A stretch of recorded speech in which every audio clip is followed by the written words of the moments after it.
What is it like to face death? What would you die for?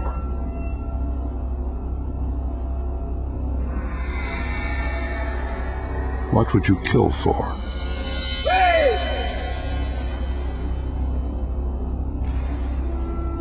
A young man once wrote a book about another young man who went to war. It was about the Civil War. And it was about all wars. No one had ever read a book quite like it before.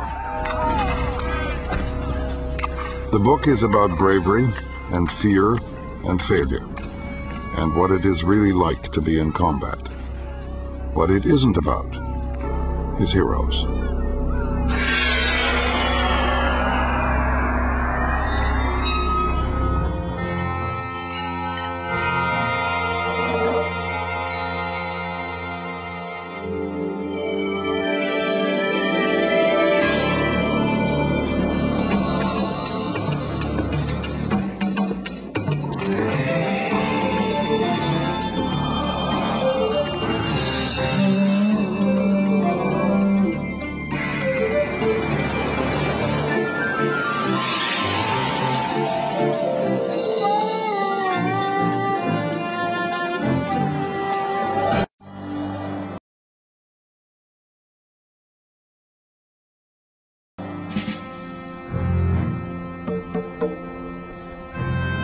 The Red Badge of Courage captures a moment during the Civil War when volunteer armies of very young men were dying by the tens of thousands.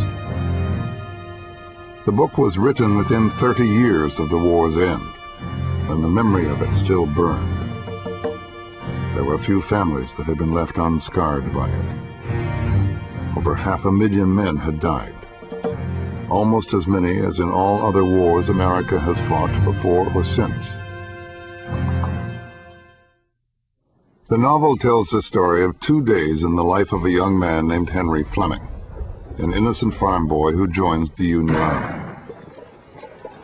He had, of course, dreamed of battles all his life, of vague and bloody conflicts that had thrilled him with their sweep and fire.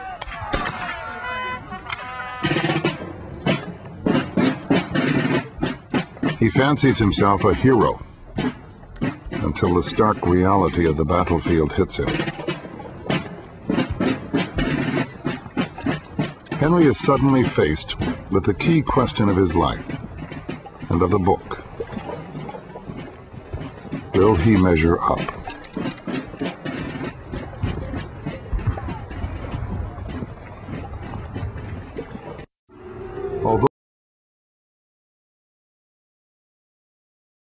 Although the Red Badge of Courage takes place mostly in Henry's thoughts, Crane did base it on an actual Civil War battle. It was a particularly futile one. The Battle of Chancellorsville, fought in 1863. At Chancellorsville, as all through the Civil War, desertions were common.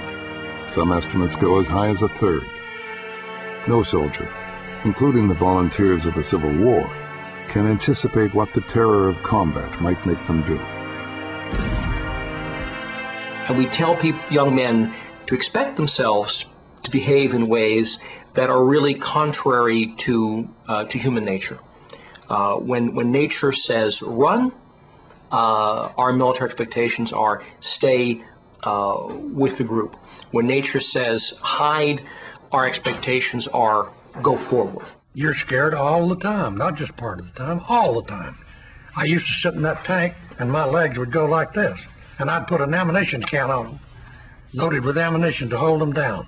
When panic takes over, when panic strikes, you really lose complete control of yourself, and you react automatically. And for those who do panic and they turn and run, it's an animal kind of reaction.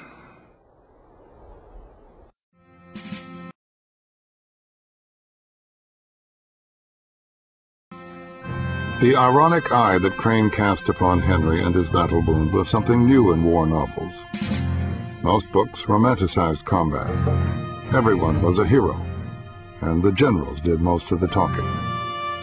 The typical Civil War book of the time took place from the point of view of the general, who's up on a hill overlooking the battlefield, giving you the big picture, and with the advantage of hindsight, talking about the movement of armies on a very broad general level. Instead, Crane puts us into the mind of a common soldier who's immersed in the chaos of battle and has no idea exactly what's going on.